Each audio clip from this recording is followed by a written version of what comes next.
नमस्कार दोस्तों, Muzaffarnagar Shamli news app पर मैं अमरीश चौधरी आप सबका हार्दिक स्वागत करता हूं। आज हम हैं जनपद शामली के जिला पंचायत के वार्ड संख्या 18 में। यहां से इस बार जिला पंचायत सदस्य पद के लिए प्रत्याशी है प्रधानाचार्य रंधावा मलिक जी। तब उनसे जानते हैं कि वे अपने क्षेत्र में किन मुद्दों को लेकर चुनाव मैदान में हैं।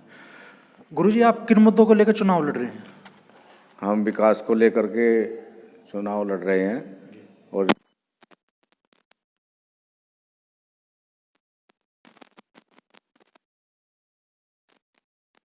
कोई कोर कसर नहीं छोड़ेंगे विकास कराने में, चाहे वो शिक्षा के क्षेत्र में, चाहे वो स्वास्थ्य के,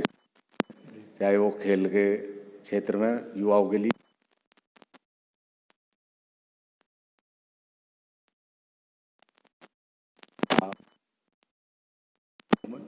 या जितने भी विकास कार्य हैं जैसे सड़कें हैं, एक दूसरे गांव से जोड़ने वाले संपर्क मार्ग या खेत में खड़ंजे हैं, और जो किसान से संबंधित जो मांगे हैं, जैसे सरकार नीति दे रही है, कुछ रह रहे हैं अभी किसान नीति, सम्मान निधि, तो उसमें भी प्रयास करा जाएगा। और जो भी कार्य हैं उनमें सभी में जो है जोर शोर से कार्य किया जाएगा। लड़कियों के क्षेत्र में भी, जो शिक्षा के क्षेत्र में है, जैसे हमारे यहाँ जो है लड़कियों के कम विद्यालय हैं, चाहे वो इंटर कॉलेज हो चाहे डिग्री कॉलेज, तो उस पर भी पूरा जोर रहेगा। और हम शिक्षा के क्षेत्र में, अब भी मैं जिस गांव में जाता हूं, अगर कोई समाज पिछड़ा हुआ है उसमें, तो मैं उसमें जो है शिक्षा के क्षेत्र में पिछड़ा हुआ है तो मैं उसमें पूरी कोशिश करता हूं, और उनमें कहता भी हूं कि आप जो है अपने बच्चों को पढ़ाइए और उस पर पूरा जोर भी दें, और उन्हें समझावें भी कि पढ़ाई एक तरफ है, सब काम एक तरफ है, तो लोगों की समझ में भी आता है बात। हालांकि अब जागरूकता तो बढ़ रही है, पर हम अपने क्षेत्र में काम भी कर रहे हैं, कई सालों से करते रहे हम, और जागरूक करते रहे गरीबों को भी कि आप जो है जैसे तैसे भी, क्योंकि सरकार भी बहुत छूट दे रही है इसमें, तो आप लोग जो है उसमें प्रयास करें अपने बच्चों का, और जो सरकार सुविधा दे रही है उसका लाभ भी उठाएं। तो बाकी जो भी और समस्याएं हैं हमारे क्षेत्र में, समस्याएं तो हर जगह है, क्योंकि जैसे ही क्षेत्र में निकलते हैं तो समस्याओं को तो अब भी अंबार है।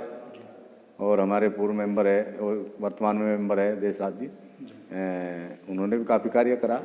और उनका सम्मान भी ठीक है, क्षेत्र में आना जाना सबके रखते हैं, और जो उनके अधूरे कार्य रहेंगे कराए बिना हमारे रह जाएंगे, उनको जो है पूरा करेंगे मजबूती के साथ में। बाकी क्षेत्र में हमारा भी क्षेत्र के लोग बहुत सम्मान करें, और हम भी आते जाते रहें, बेहद सम्मान जनता भी हमारा करती है, और उनके सम्मान पहला तो यही रहेगा कि वो कर रहे हैं कि सम्मान में आ बैठ पी पानी, तो उनका सम्मान जो है पहला काम जो है सम्मान का ही रहेगा। उनके सम्मान में कहीं भी कोई कमी नहीं आने दी जाएगी। जहाँ तक कोई विवाद की बात रहती है, जैसे थाने में, उसमें तो गांव में ही न निपटाने का वो रहेगा। अगर किसी का झगड़ा भी होता है तो प्रयास ये रहेगा कि वे थाने में ना जा और गांव में हम उन्हें निपटा लें, तो एक अच्छा वातावरण बना रहेगा, सौहार्दपूर्ण। और सभी जाति धर्म को लेकर के हम साथ भी चलते हैं, हमें कोई फर्ज नहीं है, ना मैं जातिवाद में कहीं विश्वास करता, और ना ही पहले भी नहीं करा। हमारा सबका आना जाना है, और चाहे कोई वाल्मीकि भी है, कोई हरिजन है, कोई किसी कोरी है, कोई भी है, जाट हो, ब्राह्मण हो, सबके ही जितनी भी जातियाँ हैं, कुम्हार है, तो उसमें हमारे से किसी से कोई नहीं, मुस्लिम है, सबके मतलब एक सम्मान है हमारा, और हम भी उनका सम्मान करते हैं, ना ही कोई फरेज करते हैं। मान लिया कोई हमें चाय पिलावे और कोई ऐसी बात आवे तो हम उनका चाय भी पीते हैं, कोई दिक्कत नहीं। तो इस तरीके से जो है हमारा अच्छा व्यवहार, 15 साल से हम यहाँ राजनीति में, चलो वो तो जिले की राजनीति में कर रहे हैं हम बहुत दिन से, पर 15 साल से हम अपने क्षेत्र में भी यहाँ से गिरी है, और प्रत्येक मकान दुकान का हमें पता है 36 बिरादरी में कि किसकी है, किसका मकान है, तो हम उसमें भी जो है कहीं कोई ऐसी बात नहीं है। और जो गरीब तबके के लोग हैं आपके क्षेत्र में, उनके लिए ऐसी कौन कौन सी योजना है जिनका आप लाभ दिलाना चाहते हैं? हाँ, तो जैसे पेंशन की योजना है, गरीबों के लिए ही है भाई,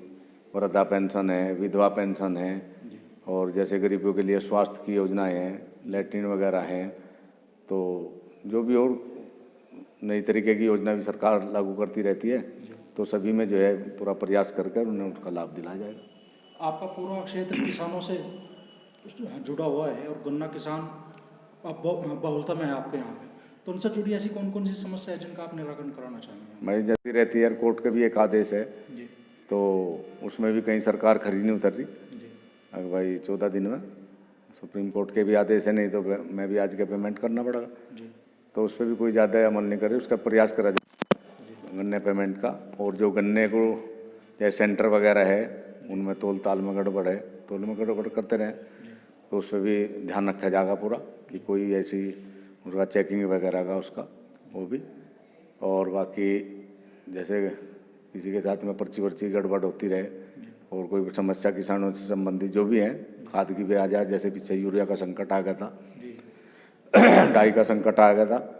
तो इस तरीके की जो मुख्य समस्याएं हैं उन्हें भी जो है उनका भी समाधान कराने का प्रयास अपना रहेगा पूरा। आपके क्षेत्र की कई पंचायतों में भी स्वास्थ्य केंद्र नहीं है, पशु चिकित्सालय नहीं है, कुछ जगह है तो वे जर्जर स्थिति में। इस दिशा में आप क्या प्रयास करेंगे? हाँ, उसमें जो है अगर हमें मौका मिलता है तो हम उनमें पूरा प्रयास करेंगे, और जो जर्जर हालत में है उनका जो है प्रस्ताव भिजवाया जाएगा, उनका नए बनवाए जाएंगे। और जहाँ पशु जो डॉक्टर है वो डॉक्टर या हमारा आदमियों के स्वास्थ्य विभाग ये हैं, तो उनमें भी अगर कहीं कोई बात है, डॉक्टर नहीं आता है, तो उसमें भी जो है स्वास्थ्य विभाग में जो है बात करके यहाँ CMO वगैरह से या DM साहब से और उसका निस्तारण करा जाएगा। क्योंकि समय पर डॉक्टर आएगा, समय पर जाएगा, तो जहाँ जहाँ भी है, जहाँ नहीं है वहाँ बनवाने की कोशिश करेंगे स्वास्थ्य विभाग में। पंचायत आपके क्षेत्र में जिला पंचायत सदस्य पद के लिए और भी प्रत्याशी हैं, लोग आपको क्यों चुने? हमें जो है इसलिए चुने क्योंकि हम लगभग 15 साल से इस क्षेत्र में हैं और उनके दुख दर्द में हम खड़े रहते हैं। हमें कहीं भी कोई पता चलता है गांव में किसी में भी कि वहाँ पे जो है कोई ट्रेजेडी होगी, किसी का चोट फेट लग गई, या उसमें जो है हम तुरंत पहुँचते हैं वहाँ से और उसका समाधान भी कराते हैं और उनका पता सत्ता भी लेते हैं। और वैसे भी अगर कोई सम्मान की बात है, किसी के यहाँ शादी है या कोई और फंक्शन है, तो हम समय पर जाकर अपना भी सम्मान बढ़ावे और उनका भी सम्मान बढ़ाते हैं। बाकी हमारा क्षेत्र में जो है आना जाना काफ़ी लगाव है, मतलब बहुत दिन से, और हम उनके दुख दर्द में हर समय जो है खड़े रहते हैं।